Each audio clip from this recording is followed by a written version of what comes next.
The Charlotte Hornets have a Bridges to sell the Milwaukee Bucks, and some more league-wide trade chatter coming up on today's Locked On Bucks.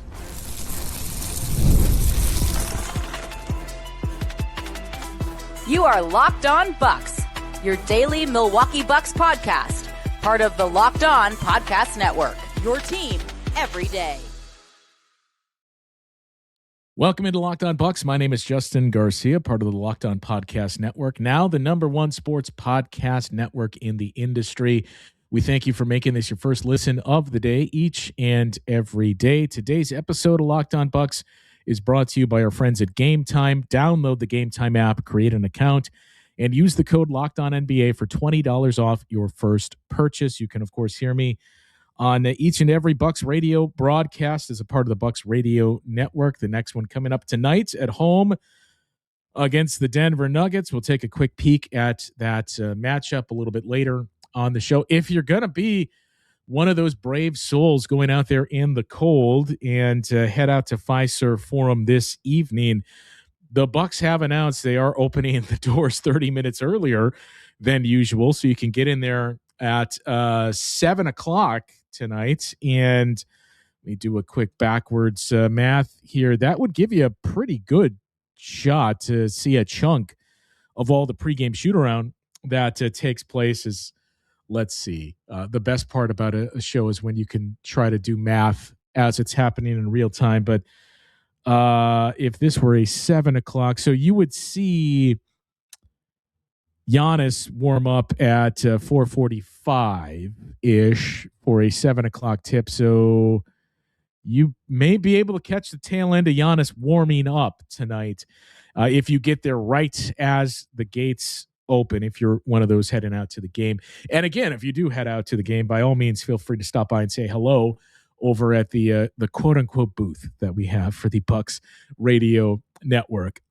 We start today's show with some more trade chatter, which is never ending.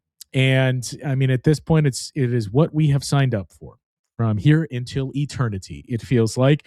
But I'm not going to get into any of the Giannis stuff. We've heard your feedback. I'm quite frankly tired and fatigued from all of it as well. And there's nothing concrete to go off of at this point. I mean, the ball is in Giannis's court, whatever it is he chooses to do.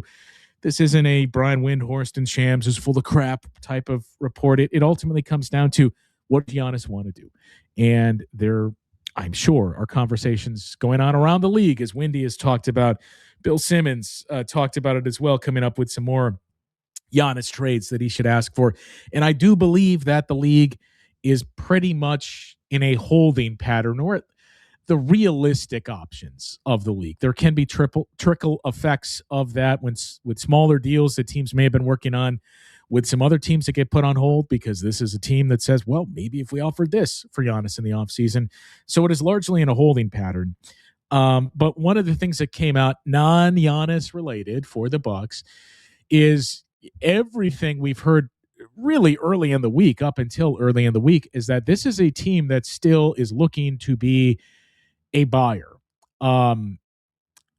Whether or not you feel like that is the right move for this team, obviously knowing full well we have no idea what is being discussed, what the assets that would go out are being discussed, but just the sheer fact that this team is still 7 games under 500 on the season, and there's 39 games remaining. You know, this is beyond the midpoint of the season that you can point to. There's plenty of time left, but you can also say, well, there's more time that has been played than there is time left. So at some point, you have to quit chasing your tail and say, look, we either have to make a move right now or we just can't do this. And, you know, anything that's going to cost us future assets, we absolutely cannot do. And the trouble is, for any of these names that you would look at and say, well, this will help this team, this will give you a bona fide second score, there is no such trade you can pull off that does not involve future assets for this team. One of those names now that started to trickle out, in the last 36 hours, 24 hours, is Charlotte Hornets forward Miles Bridges. Now, I'm not going to say let's ignore it because it is a hefty piece to this discussion. There is obviously off the court questions, to put it very mildly, with Miles Bridges. On the court, we'll stick to that for now. Is Miles Bridges the guy that you acquire and you say, okay, this is how we build around Giannis now? We have this guy that can help him out with scoring, can play some defense, and this puts us right into that next conversation of, okay, we are clearly going to get that 10 seed and we can continue to move upward. I don't know. He plays the same position as does Giannis. He's a big. You could look at him and say he's a small forward. Miles Bridges is really an undersized power forward. He can play small forward. I don't know what those lineups look like. Even if you're saying, well, let's replace Kyle Kuzma with Miles Bridges, does it make you a better team? It probably does marginally make you a better team. Certainly makes you a more efficient offense. Miles is a 46% shooter throughout his career. And this year it's 44%. He's only a 34% career three-point shooter. I mean, it's not all that much better than what we're seeing with Kyle Kuzma. I think Miles Bridges has had some big performances against the Bucks, and you can look at that and say, well, he's a much better three-point shooter. Kyle Kuzma is a career 33% three-point shooter, 33.4 to be exact, 33.3 to be exact. Miles Bridges is a 33.9% career three-point shooter, and he's doing that on just over 5 attempts per game. Kyle Kuzma, and that 33.3% is 5.5 attempts per game. So these guys, the meme too, if it's the same picture in the outside shooting efficiency for Miles Bridges. I don't think he's as good a defender as Kyle Kuzma is. He's similar, right? They're both similar offensive and defensive players. You would give the nod to Miles Bridges as a better offensive player. He has certainly shown the ability to score more points throughout his career consistently and efficiently than Kyle Kuzma has, a 45% shooter throughout his career here for Kyle Kuzma. Miles Bridges in fewer seasons is a 46% field goal shooter. So it's not like it's a massive difference here. He's 27 years old, whereas Kyle Kuzma is currently 30 years old. So again, you're getting younger, but their contracts are basically the same. They're both in the penultimate year of their deal with 1 year left. In the case of Miles Bridges, that next year, the 26-27 season, is $22.8 million. He makes more this year than Kyle Kuzma. He makes more next year than Kyle Kuzma. So you'd be taking on salary. The thought is Charlotte, if you read between the lines, doesn't want Kyle Kuzma back in a trade, right? Charlotte is starting to say, look, if we're going to take on some assets here, or some bad contracts, I should say, even if we're getting off of what you may view as a bad contract or just a bad fit with this Charlotte Hornets team, we still need something back, right? If it's marginal here, we're doing you the favor more so than you are us. So we're still going to need something back. And those talks have been, the Hornets are looking for 2 first-round picks for Miles Bridges. If the Charlotte Hornets get 2 first-round picks for Miles Bridges, and I've talked about this before too, in that I don't know. I'm not going to definitively say there isn't, this war chest and this glorious package that we all envisioned for Giannis. I do question what the package is, having nothing to do with Giannis and more so with the current state of the league and what we've seen with their finances. There's an interesting bullet point to add to that came to us from Bobby Marks, just kind of analyzing the trade market that we've seen year over year for these past 3 seasons. And that does kind of tie into the realistically, what is that return? Well, if Charlotte can get 2 first-round picks for Miles Bridges, it is most certainly not coming from the Bucks, and that would definitely change things in a Giannis discussion. But some additional thoughts on Miles Bridges and what the potential fit would be. Again, it's not a trade I see is all that realistic for a number of reasons we'll get into coming up after this on Locked On Bucks. Time to talk to you now about our friends over at Game Time.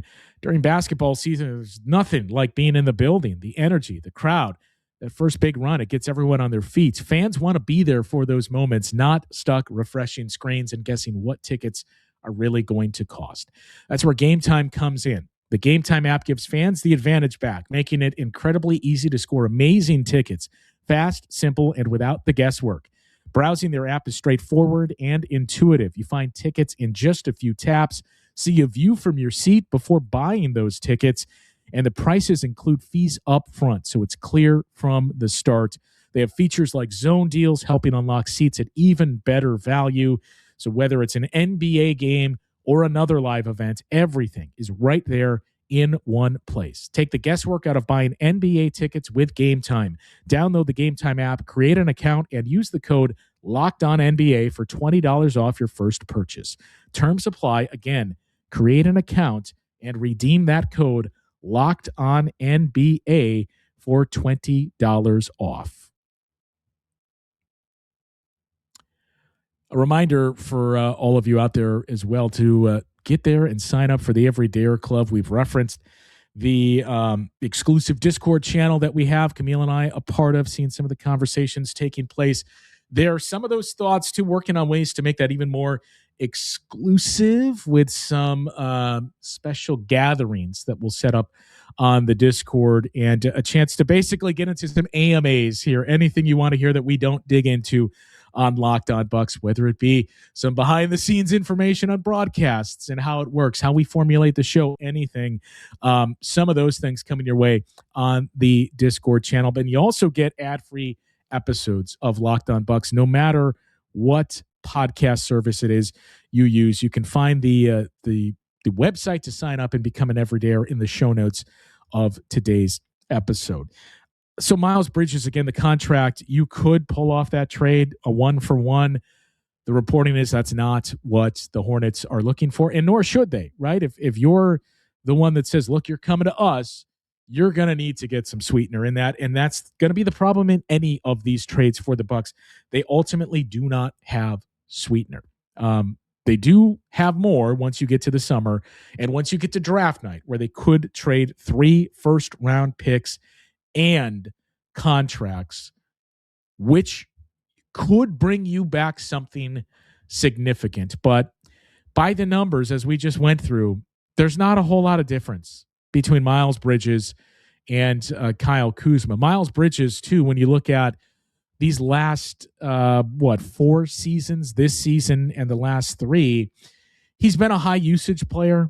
23% usage this season, that number down from where it was last year when he was a 27% usage, but he's kind of sat really since the 2021-22 season as about a 22-23% usage rate, and it hasn't been efficient in the points per shot created with him on the floor. He's been in the 20s, high 20s, low 30th percentile in that group, and that just speaks to what is your offense doing when that player is on the floor. How efficient have they been? With that type of usage, you really can't see points per shot attempts as low as we've seen with Miles Bridges. So it feels like, look, if this was a 1-for-1 and that was it, we'll help you shave a little bit of money off, and maybe you can dig your heels in and say, we'll wait this thing out. We don't think you're getting 2 first-rounders. Certainly, we don't think you're getting a first-rounder for Miles Bridges. We'll keep waiting and see, do you want basically the same contract that's a little cheaper and the same player? If not, we're going to start to look elsewhere here if you're the Bucks. But, the other things to look at, $25 million, I mentioned, for Miles Bridges this year, $22.8 million next year. Kyle Kuzma's contract, and I hesitate to even go down these roads for the obvious reason I am still paid by the Bucks. So getting into personnel decisions and trade this player and giving those types of takes is always a gray area. But just to point out the facts, $25 million this season for Miles Bridges, $22.1 million this season for Kyle Kuzma, $20.3 next season for Kyle Kuzma. Miles Bridges' annual contract next year is $22.8 million. So you're taking on more in that deal if you're the Bucks. If that's the case and draft picks are going out, what else are we getting here, right? I still don't think there is a fit with Charlotte to say, we'll give up the 2031 first if it's Miles Bridges and something else. You can talk yourself into Colin Sexton. The problem is Colin Sexton is a free agent this summer, and you're going to have to find salary to match there as well. If you're saying, the most likely salary that the Bucks have, $18 million for Colin Sexton, if you're taking on $43 million in a Miles Bridges and Colin Sexton trade, you're going to have to send out, 37, somewhere around that range, $38 million. Kyle Kuzma, the other guy that you have that's making the amount that would be tradable is Bobby Portis. You're going to need something beyond that too. So it just feels like every door you open here, there is no silver bullet here to fix this group and say, this is the move that puts us over the top this year, even with including that 2031 first round pick. Who's the $40 million player? If you're going to cobble together two contracts in that first, who's the $40 million player that's available right now for that specific package that fixes this? If anything, I think we've seen enough to know we know what this team is at this point. They have yet to win 3 straight games, approaching, I believe today is the anniversary of 3 months. 3 months into the season, you have yet to win 3 straight games. That if there is a move made, is there anything of value we have that we can start to get some sweetener for? Is there a role player we have that players or teams are willing to give up second round picks for that we can add to the coffer?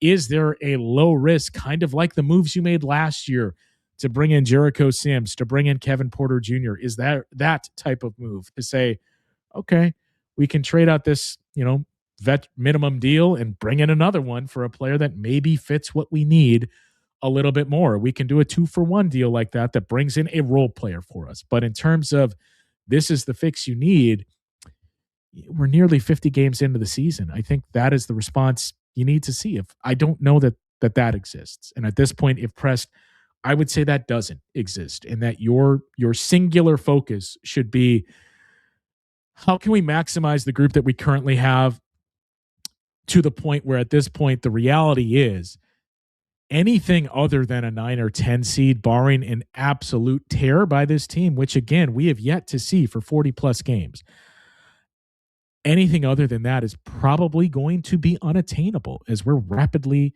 approaching February. And that, even with the uncertainty, which we said we're not going to get into, even with that lingering over this team around Giannis, you still have to have a focus on the future. And look, we're going to do everything in our power to maximize so long as we have you, but we're going to have to try to thread the needle here and say, how do we do that, but also not absolutely nuke everything that we're going to have when not only not in Milwaukee, when Giannis is no longer in the league, or at least transitioning into that type of player.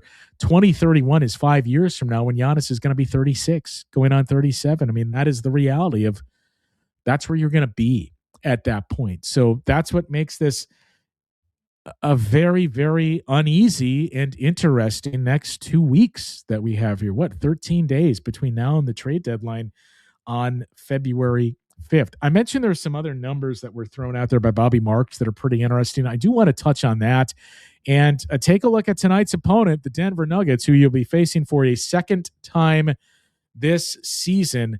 But these next 2 games that the Bucks have, they're going to be on a rest advantage. So we better not hear this is a schedule loss. If that is in fact the result, the Bucks have the advantage tonight and Sunday against Dallas. We'll get to the updated injury report and take a look at that matchup coming up next on Locked On Bucks.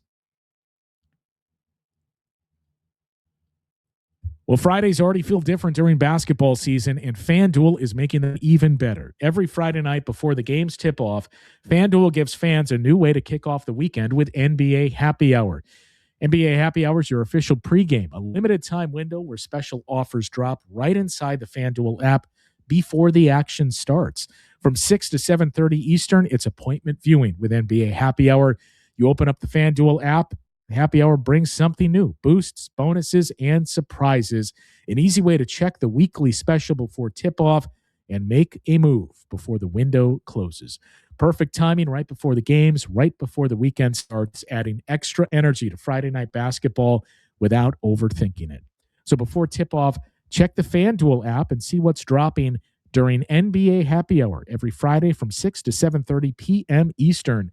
A little basketball, a little action, and a whole lot of Friday energy. That's the NBA Happy Hour only on FanDuel, the official sports book partner of the NBA. So Bobby Marks mentioned this earlier today on Friday, that regular season trades. I reached out to him for a follow-up on this. I believe this is taking into account the trade deadline, obviously, which we have not gotten to yet. But I think the more you canvas around, and not that I am on the level of Bobby Marks, Brian Windhorst, or any of the quote-unquote insiders, but the more that I have heard, too, is I just think it's going to be kind of dull and not a whole lot of movement across the league. Not to say there will be zero trades, but I don't think it's going to be what we've grown accustomed to seeing through the years and last 2 decades at the trade deadline, for really one simple reason. You have a lot more sellers than buyers in terms of like motivated sellers that are selling things that may not have, a high market. Like, you go back to what Mike Dunleavy Jr. had to say about the Jonathan Kuminga trade demand, in that, yeah, there was a demand, but there has to be a demand across the league in order for us to kind of get there. And it just kind of feels like that's what we're faced with. There's a lot of teams that are looking to get off of contracts and money. I mean, look at the names that we've talked about, even in relation to the Bucks. Miles Bridges, fine as a player. There are clear flaws. And again, the most jarring thing that I hope everyone leaves here with is just how similar the numbers between Miles Bridges and Kyle Kuzma are. It's not to say one player is bad, one player is good. It's just, Camille says this all the time, we've already got that at home. And that's basically the conversation between Miles Bridges and Kyle Kuzma. One is 3 years younger. I'm not getting into the off-court stuff. One is 3 years younger in terms of their efficiencies. It's pretty identical. Miles Bridges scores more points than Kyle Kuzma. Miles Bridges has taken 15 shots a game this season. It was higher the last few years. For Kyle Kuzma, not that volume on a team with Giannis and others. He's 10 shots a game. And throughout his career, he's been 14 shots a game, basically. Miles Bridges, same thing. Miles Bridges scores more. That's the big difference. They are the three-point shooting, they are the same. Field goal efficiency, they are the same. Miles Bridges, and he's younger. But to that point from Bobby Marks, the 2023-24 regular season, 27 trade in season. Last year, 24-25, there was 25 trades. This year, there's been one trade so far. You think about in the past, trades that happened leading into the trade deadline, too, in those moves. Luka Doncic, the most notable pre-trade deadline deal. Granted, that was the week of the deadline, but that was done. Kyrie Irving in the 23-24 season, thing that was leading to the trade deadline. So we constantly see this. When the Bucks acquired Eric Bledsoe, that was well before the trade deadline. So you'll see these moves. George Hill, too, another one that the Bucks acquired, December 15th, after contracts became tradable. So that date of December 15th and January 15th, it's taken on less and less meaning because we don't really have, frankly, great assets that are being put out there. It's just, all right, let's throw this out there and let's see what team is desperate enough to jump on this and talk themselves into this player being the one that saves them. And, Bobby's pushback to a few others was, don't just blame the apron, because, the apron existed during all of these examples and in previous years as well. So he followed up. Of course, people will use the apron. Stop. There were 25 trades last regular season. Takes two to tango. Not many dance partners right now. Apron already existed before this CBA. That is true. These aprons did exist. The damages the restrictions, right? The penalties that you would face, those have changed, if we're being honest. And to me, it's two things. Aprons existed. None of us knew it. None of us talked about it, at least. You know, you don't go back to, oh, that's a second apron team. Like things like you're hard capped. We would hear that a lot. Or like sign and trade means they can't exceed this figure. That was the apron. We didn't refer to it as such, or very few of us did. And nobody, you paid no mind to it, but it was there, sure. But the restrictions that you face and the penalties that you face have changed and increased over that period of time. From this year to last year, no, they haven't. And those last 2 years, no, they haven't. But it always takes a year or two for teams and front offices to figure out how to navigate aprons. And it does seem like that's what we're seeing here is the damage that you face from these type of moves is very, very difficult. And more teams have kind of learned we can't afford to do this. And seeing the success that other teams have found with some of the trades that they've made, with some of the contracts that they've brought in, it's been, we can afford to pay one of these guys, but we would prefer it to be like the Fun Max type player. Those guys aren't getting traded anymore because all teams realize the importance of that. Similar to, if you can win with a rookie scale quarterback contract in the NFL, man, that sets up a lot for your team. I think teams are starting to see that too. Like, hey, if we can win like super max type of deals kicking in, or even if there is a super max, it's one, and we got a lot of young assets that we developed that are starting to do that for us, that are either impactful win now players, or we turn two of those into a contract that can help us, knowing full well, okay, that speeds up the clock and our time and says we got 2 years now, because every window, it seems like in the NBA now is basically 3 years with the way that the CBA is. That's what I take some of those trade numbers as, to go from 27 to 25 to 1 this season. Again, it's going to be more than 1 once we get through February 5th, but it's not going to be 24 trades, I wouldn't think, that we see between now and February 5th. So those numbers are on the decline. And I think it just speaks to teams, the trades aren't the way anymore. Like, and if you're trading for it, you want to win the trade. You want to bring in value contracts, and every team is hesitant to start to give those things up. In passing here, I don't want to spend too much time on it. I'll let you guys jump into that in the comments for the obvious reason. But today is January 23rd. It was 2 years ago on this very date that the Bucks made a coaching change despite a 30-13 record. And it was, what was the 2018? It was 5 years prior to that the Bucks made another coaching change, but I believe that was January 22nd. So it's always been this week that we've seen the Bucks make that. Mike Budenholzer in the offseason, but 2 of the last 3 coaching changes have come this week, which it's been interesting for this team to say the least. There was one other thing. Again, I'm sure you all have thoughts on it. There's nothing more to add to it, but we all saw on the Young Man and the 3 podcast, one of the other issues that has plagued this Bucks team, when we talk about you need to find value contracts to round out your group. To if you're going to have a supermax player, like, you need guys to surround around him that are not making as much money.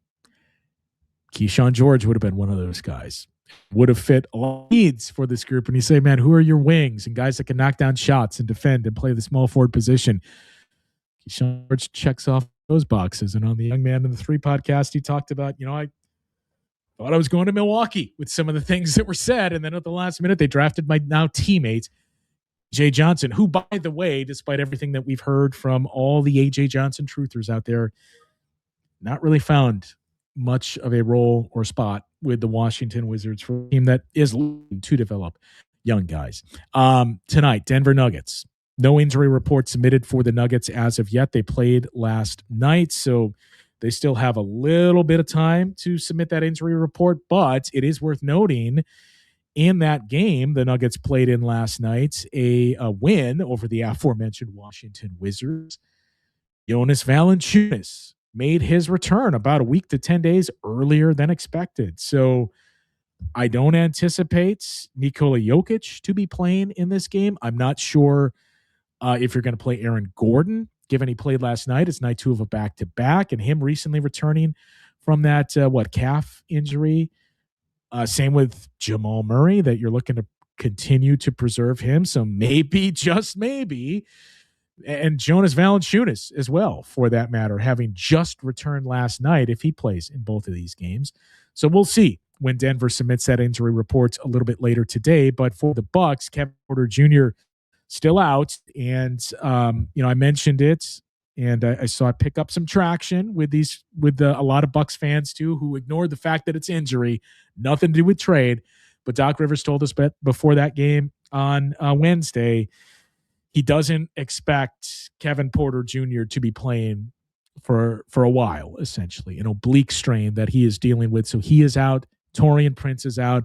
Alex Antetokounmpo is out.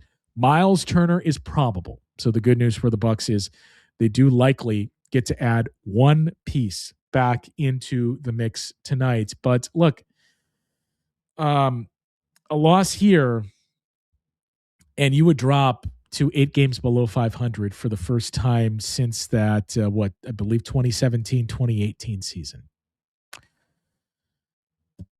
Not only that, you just look across the league. Chicago is 500 now. They've won 3 straight games. So Chicago is 3 games up in the loss column on you. You're still tied in the loss column with the Atlanta Hawks, but you're 3 back in the win column. And Miami is basically same as Chicago. They're 23 and 22. Right now, you're 5 games back of the 7th seed. With 39 games remaining, it is certainly not impossible. But again, the lack of consistency that we have seen from this team, I have a hard time envisioning, just going solely off of everything we have seen through a 43-game sample size. If we're all being honest with ourselves, you have a hard time envisioning this team making up a 5-game difference and even getting to the 7 seed. It is imperative to move past that 9-10 line. And that's the good news, is not a whole lot separating Miami and Chicago. But the difference in 7-8 versus 9-10 is you get 2 bites. Everybody loves the phrase, especially this week in Milwaukee. You get 2 bites at the apple versus just 1. You lose and you're done in that 9-10 line. And again, maybe that's best, right? To be thrust into the lottery and have a chance to continue to move up there and just add some young assets, if that's the play for this Bucks team. But if you're going to be a play-in tournament team, I mean, number one, you got to get in the play-in tournament, but you got to shoot for the 8th seed. So you at least have 2 cracks to get into the playoffs. And that opens up the door for you can be the 7th seed or the 8th seed. I don't know that there's all that much difference this year. The Pistons have been great. I don't want to take away from what they're doing, but it's not like going into seasons past where you say, man, how do we compete with the Boston Celtics? How do we compete with the Bucks? How do we compete? And I know, having said that, the Bucks lost as the 1 seed to the Heat, but those types of teams, Pistons have been great. I don't think they're that team. So if that's the push, it again, at the risk of painting the clown makeup on our faces here, it has to start now, and it has to be significant to get on to that 7-8 line. All right. I hope everyone is staying safe and warm during this stretch here. Again, I believe you'll have a chance to catch the tail end of Giannis warming up if you get there right as the doors open tonight. If you're not getting there, I understand it for a number of reasons, but they are opening the arena earlier tonight at 7:00. So even if you just miss out on Giannis, you'll get a chance to see everybody else going through warm-ups, not only for the Bucks, for the Denver Nuggets as well. Look, if you're there, by all means, track us down. I believe we're 117 is our section.